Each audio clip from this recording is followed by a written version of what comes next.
Мы продолжаем информационный вечер на телеканале АТР. Меня зовут Севгиль Мусаева. В эфире программа «Прайм». И главная тема сегодняшнего дня – это, конечно же, освобождение лидеров крымско-татарского народа, лидеров Меджлиса, Ильми Умерова и Ахтама Чийгоза. Эта новость внезапно сегодня появилась в информационном пространстве. Мустафа Джемилев сообщил, что осужденных в оккупированном Крыму лидеров крымско-татарского народа выдали турецкой стороне. По его словам, Чийгоза и Умерова сначала привезли в Симферополь, затем самолет забрал их в Анапу, а около часа назад, это было в 13:47, самолет с представителями Меджлиса крымско-татарского народа отправился в Анкару. Сейчас Ильми Умеров и Ахтем Чийгоз находятся в Анкаре, проходит медицинское обслуживание. Мы следим за этой темой очень внимательно. И у нас в студии гость Ленур Ислямов, руководитель, владелец телеканала АТР, который очень хорошо знает о том, какими были переговоры об освобождении Ильми Умерова и Ахтема Чийгоза. Знаем, что они были непростыми, на это ушло достаточно много времени. Мустафа Джемилев сегодня сказал, что, конечно же, это не стало в том числе результатом договоренности между президентом Турции Эрдоганом, а также при участии президента Украины Петра Порошенко и Владимира Путина. Ленур Демович, первый вопрос, наверное, к вам. Спонтанная новость, но я знаю, что действительно эта тема обсуждалась достаточно давно. Каким изначально был план освобождения Чийгоза и Умерова?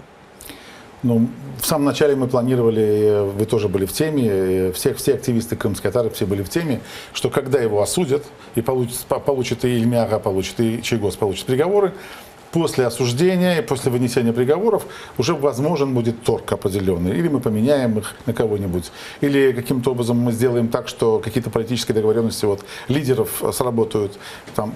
Получилось так, что и та сторона, что называется обмен, у нас уже была готова. Если вы помните, вот эти два ФСБшника, которые нечаянно заплыли на Каланчак, они тоже в Украине находятся сейчас в СИЗО, и мы тоже готовились их обменять. И Полозов Николай, кстати, вел переговоры в Москве на эту тему, и они не увенчались успехом. А вот переговоры Эрдогана с московским царем, они почему-то увенчались успехом. Так получилось, что где-то порядка две недели назад, где-то даже чуть больше, к Ахтему Чийгозу в тюрьму приехали люди, это такие уровня полковников ФСБ. И просили о том, чтобы он... Ну да, сказал, что прошение о помиловании. Нет, да? Сначала была история такая, что они ему сказали, что мы хотим с вами поговорить. Там же, если вы представляете СИЗО, там к вам подходит продольный и говорит, там вот с тобой хотят переговорить, там то-то-то. Там, то есть, заключенного хоть маломальский, но есть шанс каким-то образом там сопротивиться даже этому. Ну, как минимум, там кому-то сообщить, или сказать, потребовать адвоката. И Чийгоз даже сам чуть опешил, он сказал, что я не буду разговаривать, кто это там приехал ко мне со мной поговорить без адвоката. Когда ему сказали, что это от Эрдогана. Ему сказали слова от Эрдогана. Вот тогда он потом спустился. У нас на связи сейчас скайпом как раз таки Николай Полозов, адвокат Ахтема Чийгоза и Ильми Умерова. Добрый вечер, Николай. Поздравляю вас, в том числе, потому что это ваша победа. И я знаю, что вы очень много сделали для того, чтобы то, что сегодня произошло, стало возможным. Николай, не могли бы вы рассказать подробности того, как происходило освобождение Чийгоза и Умерова? Я знаю, что процесс был непростым. Сначала в аэропорту Симферополя должен был быть вроде как турецкий самолет, потом выяснилось, что это самолет все-таки российский. Как это все происходило? Ну, еще утром Ахтем Чийгоз находился в следственном изоляторе. Ильми Умеров находился в больнице в Бахчисарае, где он под подпиской о невыезде осуществлял плановое лечение. И утром Ахтема Чийгоза освободили, ему выдали личные вещи, выдали деньги с его счета тюремного, а Ильми Ага на карете скорой помощи отвезли в аэропорт. Вот. Ну, естественно, это не секрет, все оперативное сопровождение этих действий осуществляли сотрудники ФСБ. Нам дали возможность поговорить с Ахтемом Чийгозом, нам, я имею в виду, мне и его супруге Эльмире, в аэропорту, после чего их посадили на борт, это был российский борт, который полетел в Анапу. Вот. И уже там на борт поднялись сотрудники турецкой стороны, Потому что представителей турецкой стороны не было, верно, я вас понимаю? как они могут приехать в оккупированный Крым? Это абсолютно немыслимое явление, поэтому я думаю, что это был элемент договоренностей, чтобы они не, скажем так, нарушали норм международного права. Вот. И уже после этого все вместе они полетели в Анкару, вот, где благополучно приземлились, разместились. Вот. Поэтому здесь можно так сказать, что, конечно, это была тяжелая и кропотливая работа, вот, и, возможно, нервов у наших политзаключенных, родственников сожглось, наверное, даже больше, чем за время судов. Вот. Но я рад, что наши общие усилия привели к нашей общей победе. Что было самым сложным вот, именно в операции по выдаче крымско-татарских лидеров у турецкой стороне? Были ли до конца гарантии, что все-таки это произойдет? Самое сложное – это неопределенность, потому что никто не говорит до конца реальное положение вещей. Вот. В какие-то моменты, может быть, даже приходится давать слово, верить данному слову. Но это касается и больших переговоров. Вот. В конце концов, никто не давал гарантии, что Кремль будет выполнять те договоренности, которые были достигнуты с турецкой стороны. Спасибо, Николай. Я знаю, Ленур Ага, что в том числе обсуждался вариант того, что Ильми Умерова и Ахтама Чийгоза привезут на границу с Крымом, и там произойдет обмен, то ли выдача. Почему этот план сорвался? Вот сейчас Николай как раз затронул вот эту тему, турецкую сторону. Почему-то решили в последний момент, буквально решили выдавать именно турецкой стороны, турецкой стороне. Хотя я предполагал, что все-таки его вывезут, и мы так договаривались с Ахтемом, что все-таки его передадут именно мне, именно на границе, на временной административной границе. Ахтем, конечно, питал иллюзии, что ему дадут возможность попрощаться с матерью на могиле. Он даже ставил условия переговорщикам, которые приходили к ним торговаться. Они кивали головой, они даже говорили: мы вам дадим возможность, вы заедете домой, возьмете вещи. Ахтем так расчувствовался, он даже говорил, что я возьму свою машину, посажу жену, и мы с вещами поедем. Я Ахтему говорил, что это... И вот Николай ему тоже уверял, что забудь с кем... То есть представь, с кем мы имеем дело. То есть эти люди, они будут кивать головой, а будут делать так, как они сами примут решение. Как с Буковским. Мы вспоминали сегодня, вот, что его привезли в самолет, а в самолете уже сидела его мать. Поэтому здесь вот этот вот даже вот запашок свободы, то, что Чийгоз почувствовал вот за эти 2 недели, во-первых, у него с камеры убрали сокамерника. Сидел с ним Эмиль, парень, его убрали. Это тоже был такой элемент игры, потому что никто не должен был знать, где Чийгоз перемещается. Это же люди, которые живут в определенных спецоперациях, как и Путин. Мало того, что-то должен был подписать Путин, какое-то прошение, которого никто не подписывал. То есть ни Чийгоз, ни Умеров ничего не писали Путину. И почему-то ждали приезда Путина в Сочи, вот те люди, эти генералы и полковники ФСБ, которые говорили с Чийгозом в тюрьме, они ждали, что должен он прилететь в Москву. Вот он прилетел в Москву, буквально вот в понедельник он вернулся в Москву, и получается, вот мы имеем дело, вот сейчас все было подписано, и вот так вот разыграно, еще и отправлено в Турцию. Хотя должны были... И Чийгоз ставил условия, что я буду выходить именно на границе, чтобы меня встречал Ленур. Он ставил им условия. Но я Чийгозу говорил, даже если они что бы они не сделали, пусть любую свободную страну, или даже если они тебя вывезут ночью куда-то, и у тебя дадут телефон, чтобы ты нам позвонил, даже этот случай лучше, чем ты будешь с ними каким-то образом торговаться. Но дата до конца не была известна. Нет, мы знали, что на этой неделе. Мы знали, что вот буквально на днях мы уже знали. Прошлая неделя была еще не определенная, а этой неделе мы уже знали буквально на днях. Мы все сидели фактически на сумках, на чемоданах. Вы считаете, что все-таки это стало результатом переговоров между Путиным и Эрдоганом? Я думаю, что это в первую очередь это заслуга Мустафа Ага, потому что Мустафа Ага не оставлял ни на минуту возможности, ну и, естественно, и Чубарова, потому что вот эти 2 человека лично приняли очень серьезное участие в деле Чийгоза. Они давили на всех фронтах, и Мустафа Ага очень много раз летал в Турцию. Вот если вы слышали сегодня даже Климкина, он говорил, что вот этот вот сегодняшняя выдача Чийгоза, она была даже в Нью-Йорке оговорена. Но вы даже сами присутствовали на одной из этих встреч. Я могу сама рассказать о своем опыте. Последний визит Эрдогана в Киев, это было буквально 1,5 недели назад. И в том числе Мустафа Джемилев на встрече с крымско-татарскими активистами просил Эрдогана поспособствовать выдаче Ахтема Чийгоза и Ильмы Умерова, на что Реджеп Эрдоган сказал, что делает все возможное для выдачи этих людей и ведет переговоры с Путиным, и Путин пообещал ему, что все-таки выдача произойдет. А я предлагаю сейчас посмотреть синхрон министра иностранных дел Павла Климкина. Вы как раз его вспомнили, о том, да, как происходило и благодаря чему получилось освободить Ахтема Чийгоза і Ільму Умерова.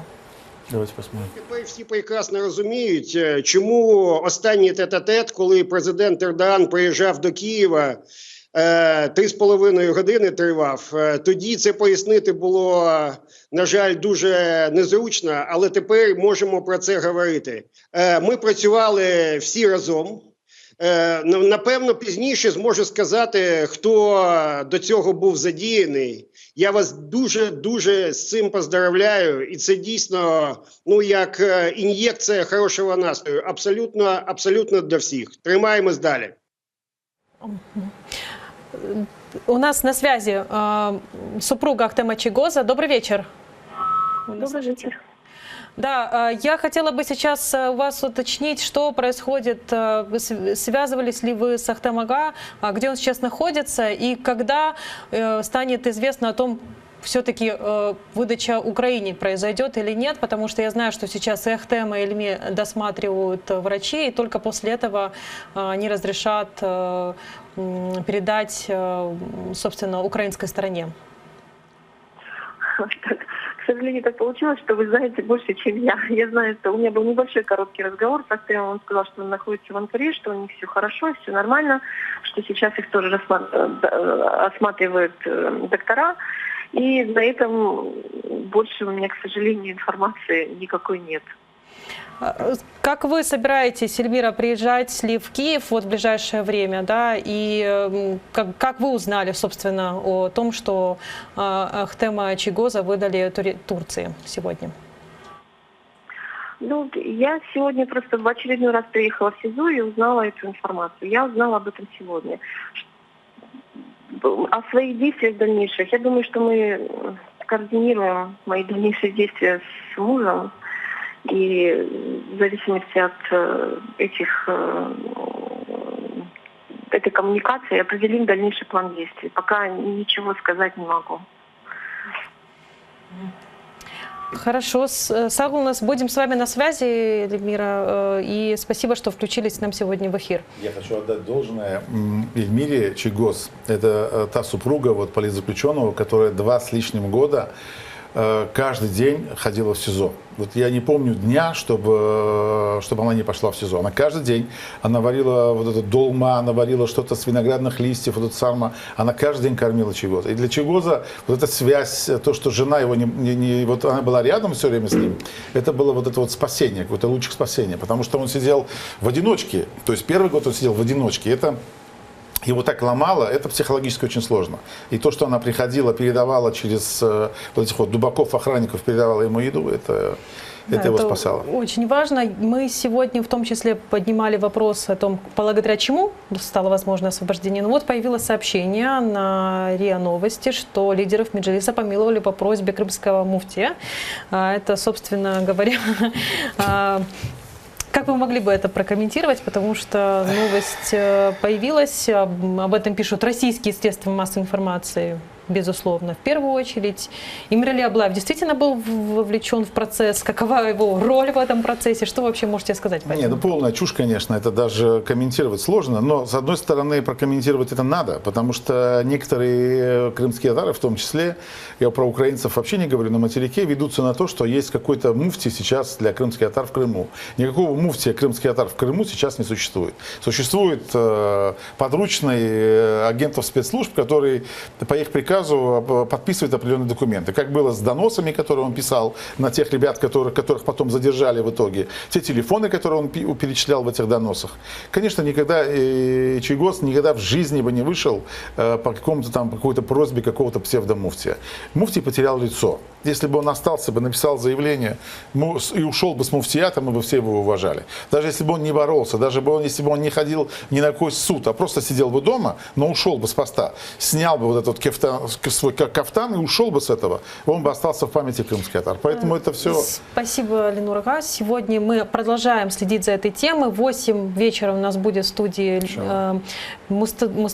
Рифат Чубаров, лидер крымско-татарского народа, председатель Меджилиса крымско-татарского народа. А мы вынуждены переключиться на другую тему. Продолжаются протесты под Верховной Радой. Как мы знаем, этот митинг назывался изначально «Большая политическая реформа». И сегодня мы буквально за 2 часа до освобождения Ахтема Чийгоза и Ильмы Умерова записали большое интервью с одним из лидеров данного протеста. Это народный депутат Украины Егор Соболев. Записывали интервью не в студии, а в палаточном городке. Посмотрите, пожалуйста, как это было.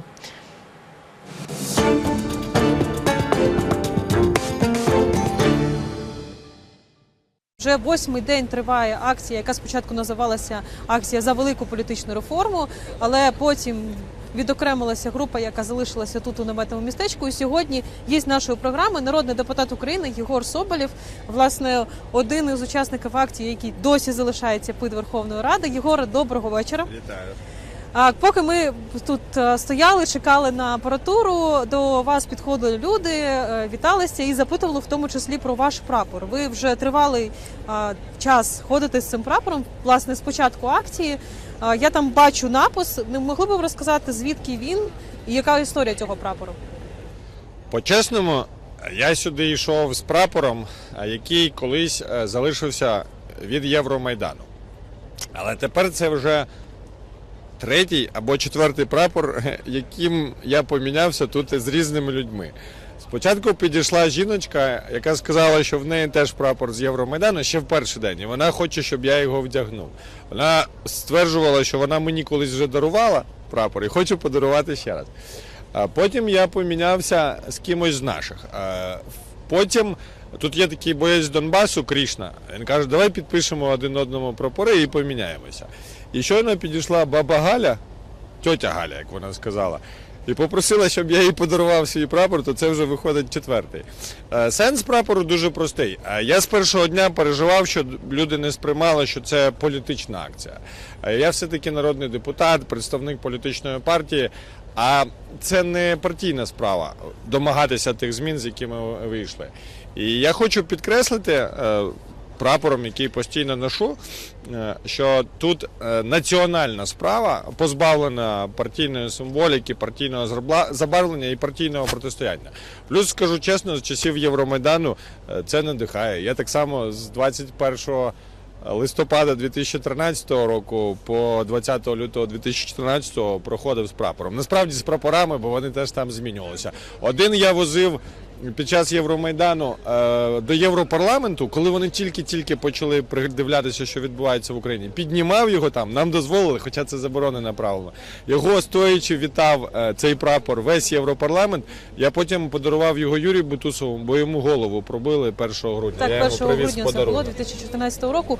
8-й день триває акція протесту.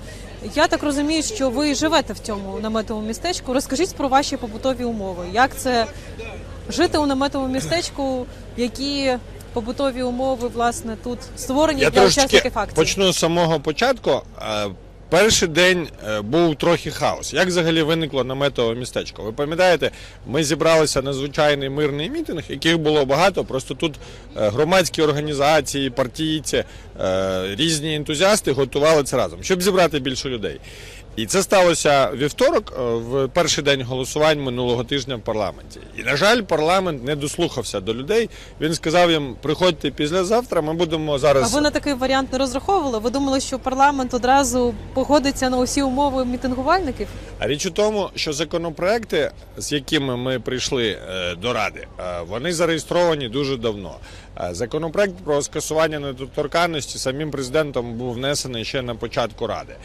Законопроект про творення антикорупційного суду ми зареєстрували 1 лютого цього року. Законопроект про нові правила виборів, щоб були вибори за відкритими списками партій, його взагалі розробляв ще Юрій Кличковський в попередній Раді. Тобто це давні ініціативи, які просто застрягли в парламенті, бо вони б'ють по топ-корупції. Плюс, будемо чесними, ми ж про це оголосили з самого початку осені, як тільки парламент зібрався на перше засідання, на першій погоджувальній раді, я сказав, нас не залишається жодного виходу, як знову збирати людей і на вас тиснути, щоб ви почали голосувати. Ми за 1,5 місяці попереджали. І коли люди прийшли і їм сказали, приходьте післязавтра, у нас була... Приходьте післязавтра, тому що у порядку денному стояло голосування за медичну реформу, яку не встигли прийняти так до акції. Я насправді сам голосував за ці правила фінансування охорони здоров'я, бо вони дають більше шансів, що ця охорона здоров'я буде кращою для людей. Я спеціально повертався до Ради, голосував за поправки і голосував в цілому за закон. Я є одним з прихильників цього.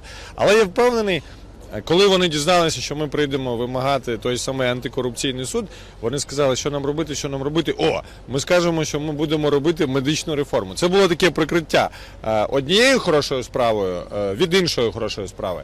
Я через це не сумую, я навпаки сказав, що нам не можна зривати роботу парламенту. Була частина людей, які казали, давайте зараз заблокуємо трибуну. Я кажу, проти чого? Проти того, щоб лікарі отримали гроші за справді надані пацієнтам послуги, а не за кількість койко-місць. Ми не можемо проти цього виступати. І я радий, що Рада ухвалила це рішення впродовж 3 днів.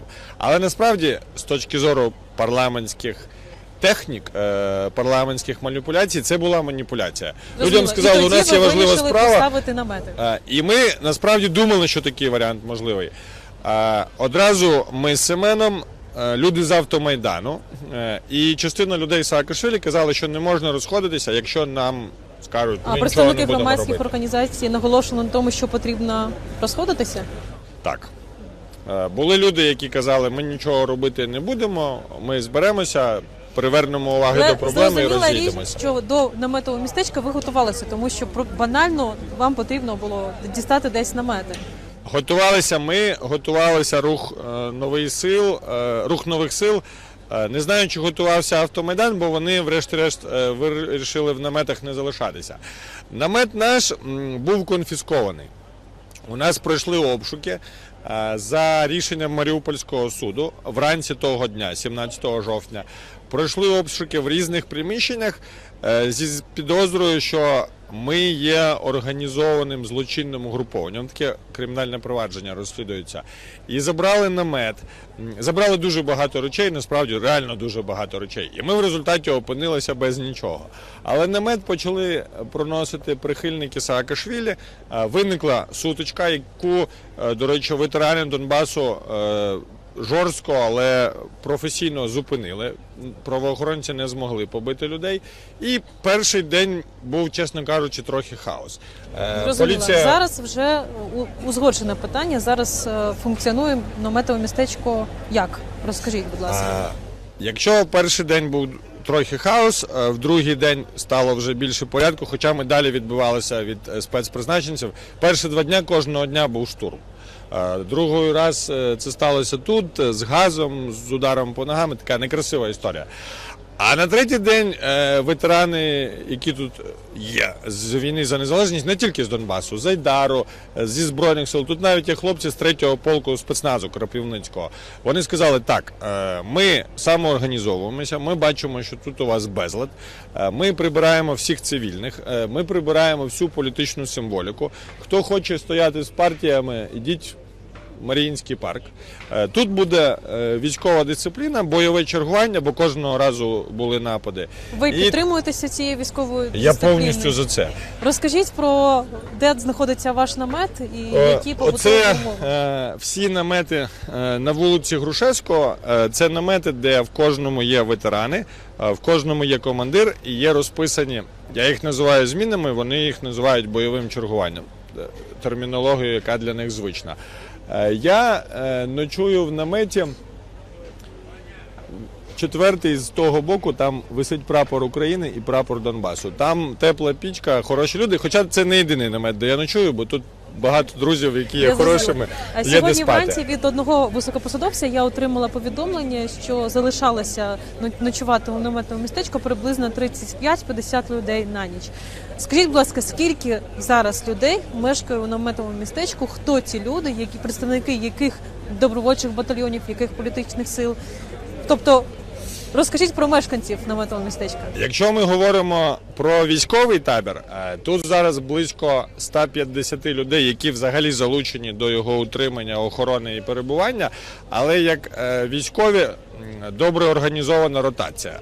Тобто частина людей перебуває в таборі, частина людей на відпочинку, частина людей повертається до себе, щоб зібрати більше людей або просто полагодити свої справи, бо для військових це вже громадська діяльність. Вони тут не військові, вони ветерани, вони насправді всі мають обов'язок далі думати про свою родину, про її утримання, але при цьому виділяють час для своєї країни і тут.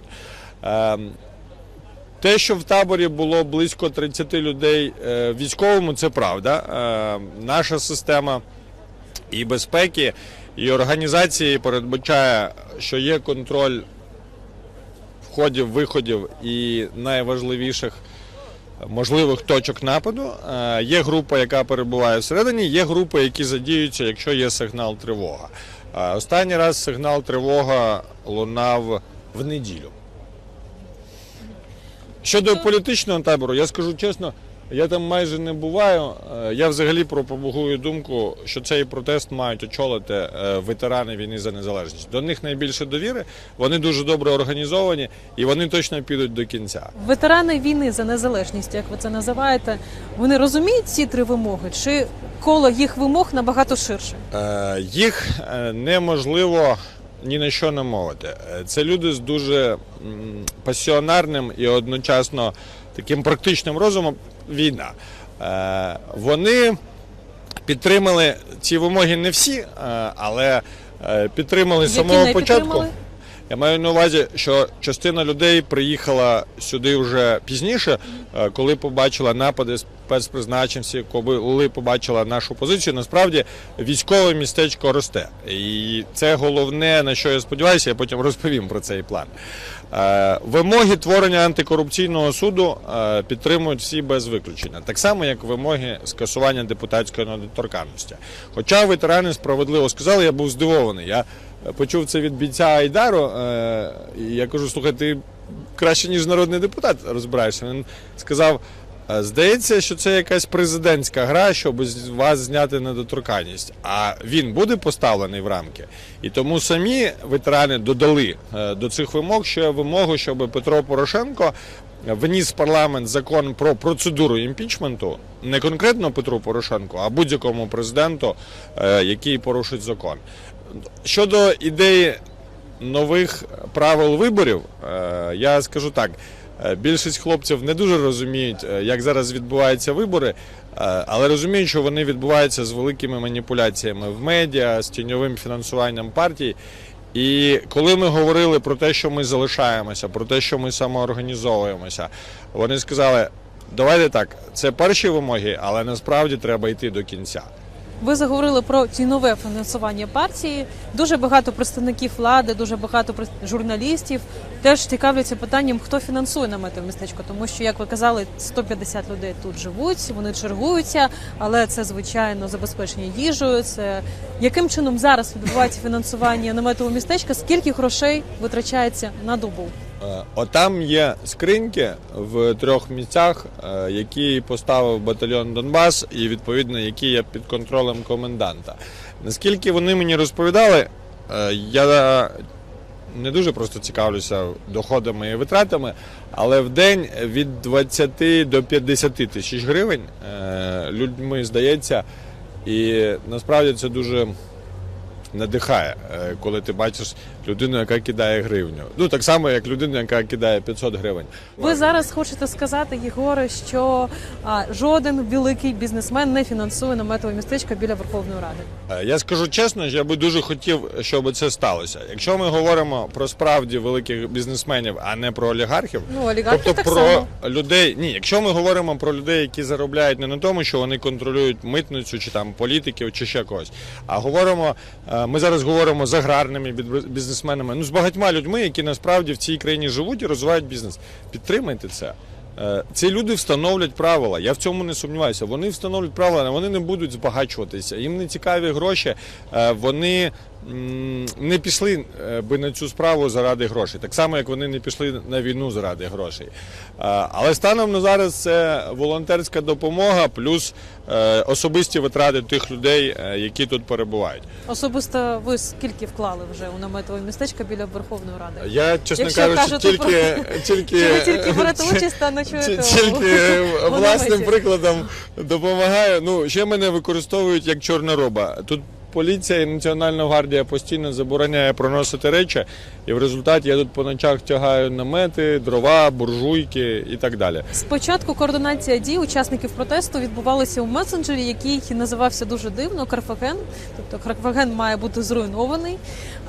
Скажіть, будь ласка, потім, я так зрозумію, відокремилися громадські організації від вас. Мені цікаво, по-перше, як приймалося це рішення, чому виник цей конфлікт з громадськими організаціями? Вони не підтримали ваші бажання залишитися тут жити у наметах? Чи розійшлися погляди стосовно там переліку завдань до влади? І, власне, як зараз координуються дії наметового містечка, як зараз координуються дії штабу, який ви називаєте війною за незалежність? Перший чат був утворений давним-давно, ще коли були дискусії і були проблеми з зняттям депутатської недоторканності з парламентарів, яких запідозрила антикорупційне бюро і антикорупційна прокуратура. Пам'ятаєте? Розенблат, Поляков. Це тоді ще сталося. В цьому чаті насправді не планувалася акція встановлення наметів. В цьому чаті обговорювалося давно, з серпня приблизно, як піднімати людей, щоб вони зрозуміли, що антикорупційний суд, недоторканність, її зняття і перехід до виборів парламенту за відкритими списками партій – це важливо для них. Як, наприклад, тут з'явився Міхеїл Саакашвілі. Коли він повернувся в Україну після відомих подій на польському кордоні, він отаборився у Львові, бо ситуація була дуже непевна. І він переживав, що робити далі. А ми, які давно вже планували цю акцію, ми її придумували разом з Миколою Виговським, з Рухом Чесно, і з хлопцями, які навколо Соломії Бобровської гуртуються. В них організація називається «Склик». Ми насправді з'єднали наші вимоги. Мене цікавив антикорупційний суд, їх цікавив закон про вибори за відкритими списками, а Наєм прийшов з ідеєю, що давайте недоторканність скасуємо. І так об'єдналися ці вимоги. Всі розсварилися. Ні, я просто пояснюю. Саакашвілі я запропонував приєднатися до ідеї збирати людей на цю акцію, бо він класний агітатор. Він реально дуже класно вміє пояснювати складні речі простою мовою. Тобто, він власне кажучи, Міхаїл мав забезпечити присутність великої кількості людей. Ми всі на це працювали. Ми їздили. Просто ми більше їздили з Семеном по середовищу волонтерів-добровольців. Міхаїл більше збирав людей на майданах, а громадські організації збирали людей через соціальні мережі, і круглі столи ще робив Рух Чесно. І чат, про який ви згадували, був місцем, де обговорювалося, як запросити людей, які гасла, які дискусії, як організувати мітинг. Встановлення наметів, перехід до акції тиску, який зараз влучно назвав філософ Сергій Дацюк, це не було вже спланованою всіма акцією. Просто я попередив на одній з передостанніх зустрічей, перед 17 жовтня, здається, це була неділя, ми зустрічалися, що якщо вони на нас наплюють, ми не можемо просто розійтися і сказати, ну, вибачте, не вийшло. Бо тоді наступного разу люди не повірять, що треба збиратися під парламентом. Я сказав, що я точно буду залишатися. Катя Будко з Автомайдану сказала, що вона так само вважає. І Рух Нових Сил, здається, Давид Сакварелідзе підтримав думку, що треба обов'язково залишатися. Тобто не треба плутати справу зібрати людей і пояснити суспільству важливість цих вимог і боротьбу, яка почалася після того, як парламент сказав, приходьте післязавтра. Я якраз це не плутаю, я пояснюю, як це сталося. Але мені цікаво, знову ж таки, якщо ми вже порушили тему Міхаїла Саакашвілі, який також, як він сказав сьогодні вранці, оселився і навіть ночував першу ніч у наметі. Мені цікаво, на що ви всі розраховуєте, тому що зараз здається, що влада вибрала таку тактику маргіналізації цього процесу. Тобто показувати, що біля Верховної Ради оселилися маргінали, і все зведеться до того, щоб просто не помічати вимоги, не помічати учасників акцій. Що тоді будете робити ви? Я дуже вірю завжди в одну річ. Якщо ти в чомусь впевнений, і ти не втомлюєшся пояснювати людям, і сам своїм прикладом це демонструєш, то люди до тебе приєднаються. Я пам'ятаю, коли ми вперше, рік тому, писали основи законопроекту про антикорупційний суд, Віталій Шабунін, Настя Красносільська, Таня Сорокопут, яка зі мною працює, і Оксана Сироїд своїми помічниками, зокрема Степаном Берковим, робили цю справу. І тоді це виглядало, нам люди казали, ідіть ви геть, який ще антикорупційний суд? Ви постворювали вже цих організацій скільки можна. Коли люди побачили, що той самий Охендовський уникає правосуддя, Насіров уникає правосуддя, ви це розумієте, думка почала оволодівати суспільством. Люди почали розуміти, що це справді важливе рішення цей суд створити, щоб почати за грати відправляти топ-корупціонерів. Я вірю в це саме. Чому я величезний прихильник табору військових, чому я проводжу тут весь час і не ходжу на сцену? Я жодного разу не був на сцені з самого першого дня, як ми встановили намети. Я вважаю, що у нас є дуже крута сила, яка з'явилася в суспільстві завдяки війні, і яку ми досі не оцінили.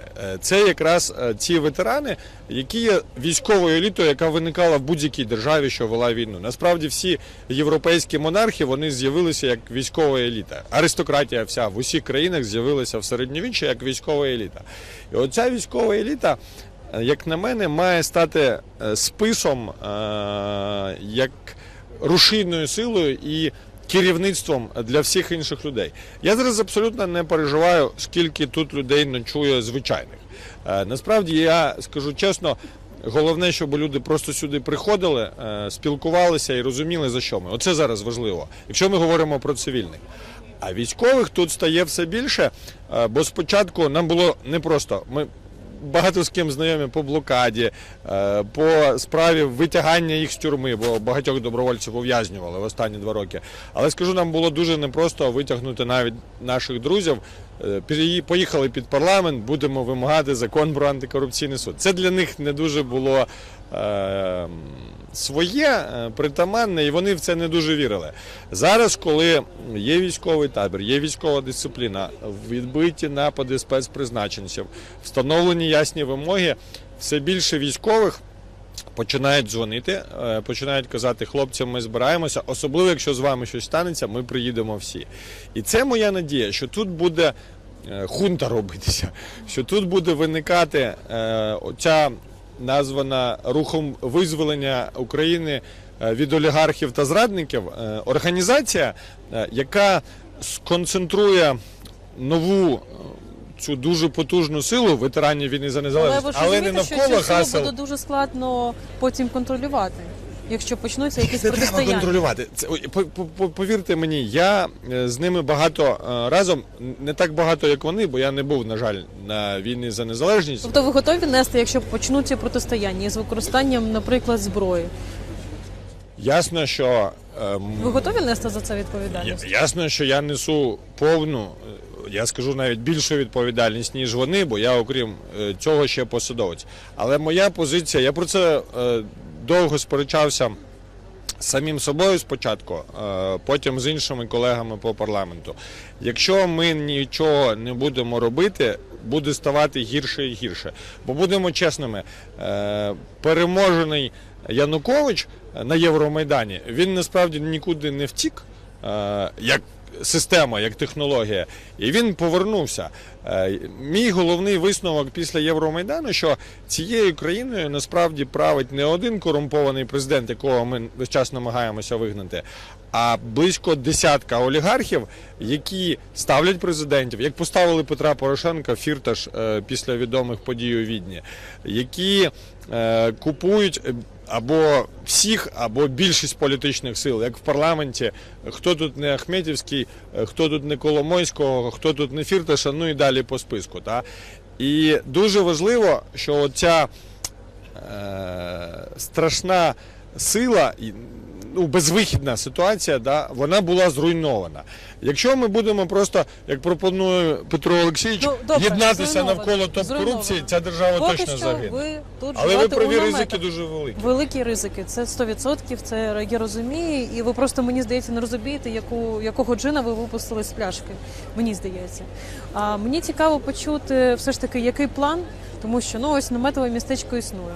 Будете продовжувати сидіти, почнеться пленарний тиждень. Якщо ці вимоги не будуть почутими, якщо президент не піде на зустріч, тому що дійсно обговорювалася можливість зустрічі з президентом, на яку мав потрапити Найєм, але потім ця зустріч не сталася. Також минулої п'ятниці я отримала дивне повідомлення, що нібито ви перебуваєте, власне, Єгоре. Ви А від кого? Я не буду казати від кого, але від учасників акції протесту. Від учасників акції протесту? Так, що ви пішли домовлятися нібито до адміністрації президента із Андрієм Парубієм, спікером Верховної Ради, а також міністром внутрішніх справ Арсеном Аваковим.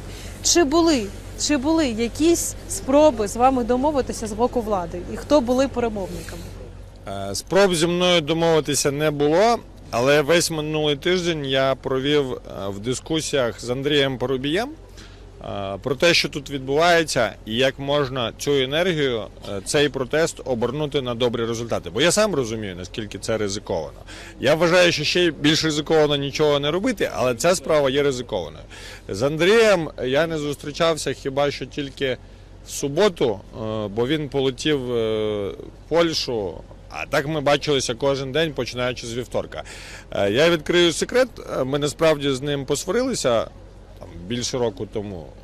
Я назвав його гірше за рибака в одній дискусії, бо я вважав, що багато речей, які він допомагає проводити як спікер, повністю проти справ Майдану, де ми здружилися. Але сварки сварками, якщо тут є люди, в парламенті є ключ від вирішення цієї ситуації, не тільки в парламенті, другий ключ у президента, але тут точно є один з ключів, то треба йти і говорити про те, що а які є можливості ухвалити закон, а від кого це залежить, а що можна зробити, щоб без бійок, без нападів на народні депутати. Андрій мені дзвонив один з вечорів до мене, прийшли народні депутати, скажуться, що їх б'ють, це треба припинити. Я хочу, щоб без нападів на народних депутатів все було зроблено. І я говорив з Парубієм, кажу, щодня по багато годин. Чому з ним? Я сказав, ми добре були знайомі під час Євромайдану. Він розуміє психологію табірного протесту. Він не та людина, яка може повірити в байки, що тут всі куплені і там всі за Мішу або бабушки Мураєва. Достатньо тому, хто хоч раз був на Євромайдані, пройтися і сформулювати свою думку. Тут є випадкові люди. Тут є навіть люди з СБУ. Я зараз вважаю, що це наш основний виклик. Це кількість інфільтрованих людей, які в той чи інший спосіб намагаються це дискредитувати. Але от прийдеться, особливо от по цій частині табору, вона просто закрита ще, окрім усього. Але люди ж виходять час від часу. Подивіться на ці обличчя. Не контактували. За мною неможливо домовитися. Я контактував з Парубієм про те, що давайте шукати рішення. І, звісно, я просив його передати і Авакову, і Порошенку, і Турчинову. А я Вікі Сюмар дзвонив з цієї самої причини, що будь-який напад на цих людей обернеться неймовірними потрясіннями для держави, які і держава, і керівники можуть не пережити. Тому дуже важливо, що обрана тактика мирного сприйняття вимог людей. Ми почали говорити про дискредитацію, і, власне, сталася подія, де нібито вас звинуватили, чи ви побили людину, яка була у наметовому містечку. Кіборга. Так, кіборга. Єгор Соболєв побив кіборга, який хотів встановити біля намет. наметового містечка.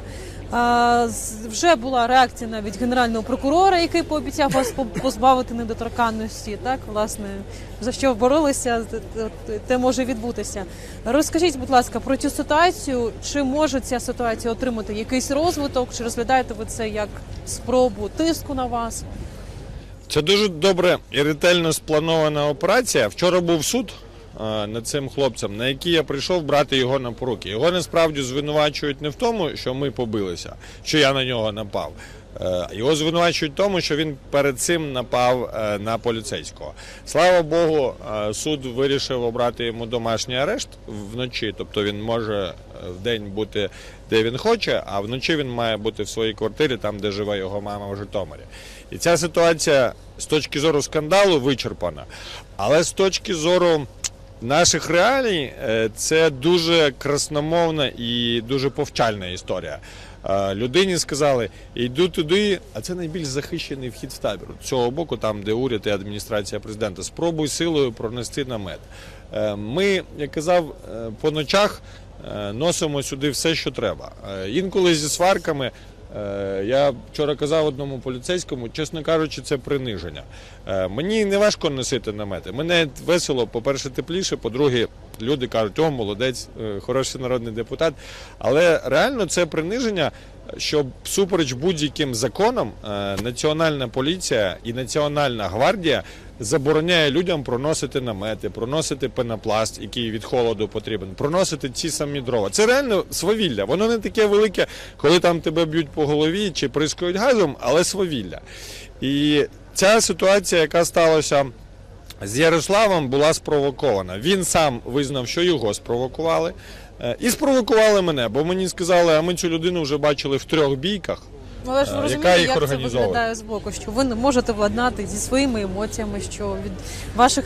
Ні. І, по-перше, Єгоре, це вже не перший випадок, Я коли вам ви скажу до більше. Так, рукоприкладства... я ще був учасником Вдаєтеся. відбиття атаки от в 10 метрах від нас, коли в другий день спецпризначенці вибіжали зі спин Національної гвардії, почали бризкати в обличчя, бити по ногах. Причому я стояв першим. Вони бачили, що це я, народний депутат, і це їх не зупинило. Я отримав таку порцію газу, яку не отримав за весь Євромайдан. Я в той момент, маючи ту інформацію, яка була, не знаючи Ярослава особисто, діяв, виходячи з припущення, що це поліцейський провокатор, якого заслали, щоб спровокувати зіткнення. І тому вирішили його побити. Всі показують наше зіткнення з ним, але насправді в цей час було вже масове зіткнення між Нацгвардією, спецпризначенцями і ветеранами, які на шум за сигналом тривоги, це якраз останній був сигнал тривоги, поки в цьому таборі, вибігли до другого поста, як ми його називаємо. Тому в той момент було важливо припинити те, що викликало обурення і протистояння. Я спочатку розвів 2 сторони, щоб спецпризначенці повернулися за межі табору, ну а наші, відповідно, їх не атакували. І я не дуже переживаю, як мене сприймуть. Це те, про що ви сказали. Нам тут важливо, щоб ніхто не загинув, не пролилася кров, принаймні, щоб ми все зробили, щоб жертв не було. Я під час минулого Євромайдану, я про це говорив з Парубієм, я інколи бачив бажання спровокувати жертви серед людей, в тому числі з боку сцени Євромайдану, щоб на цьому розпалити протест, розпалити ненависть. Я сказав собі, і всі наші такої думки, ми не будемо підливати кров у вогонь, щоб вогню було більше.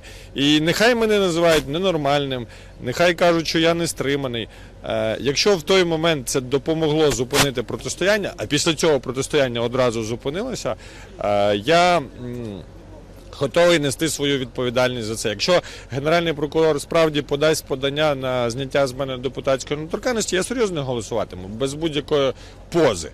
Я вважаю, що... Тому що це одна із ваших вимог. Так, я вважаю, що в житті... Якщо ви були проти того, щоб з вас знімали би недоторканність. 100%. В житті є одне мудре правило, яке сформулював колись Махатма Ганді, і я намагаюся ним керуватися. Будьте змінами, яких прагнете. Якщо ми хочемо, щоб депутат був перед законом такий самий, як і громадянин, будь.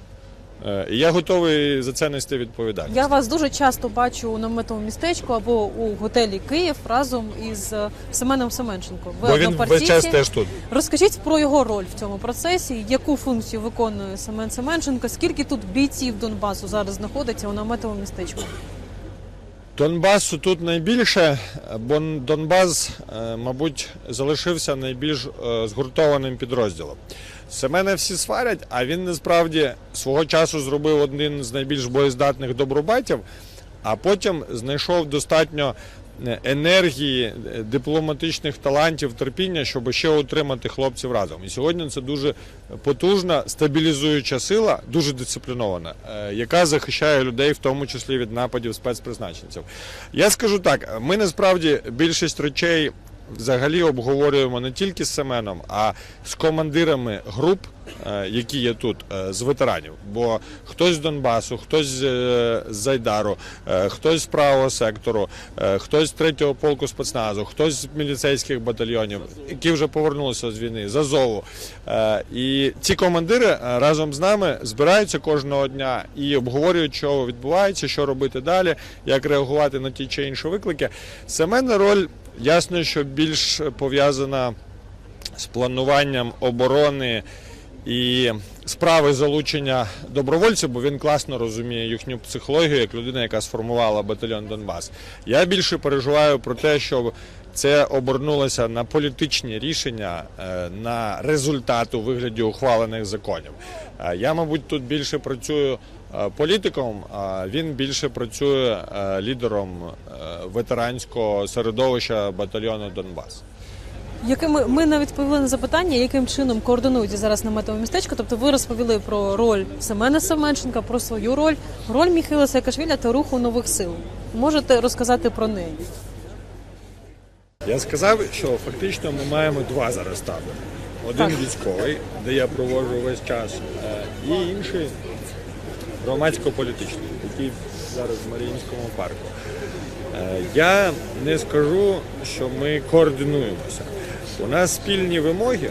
Тобто це паралельні акції зараз? Ви хочете про це сказати? Чи все ж таки це об'єднана Я акція? скажу, що це одна акція, яка складається з двох сил на даний момент. Ми час від часу зустрічаємося, але ми, як правило, обговорюємо не координацію в сенсі, що робити, бо нам ясно, що робити, і їм ясно, що робити, а як донести кращу думку, як реагувати на ті чи інші медіа-маніпуляції. Я дуже сварився навіть з вашим шанованим мною улюбленим виданням «Українська правда», коли я читав прихильники Саакашвілі, Міхо Майдан.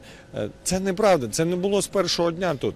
Тут є його прихильники. Але він є такою рушійною силою. І чи є у вас зараз варіант, на то останнє запитання, якщо все ж таки Міхайла Саакашвілі депортують з України, чи це не вплине на учасників акції протесту, чи не вплине це на склад Я дуже учасників сподіваюся, містечка? що хоча б на цю підлість все-таки нинішні керівники держави не підуть, бо це спровокує ще більше обурення і протистояння.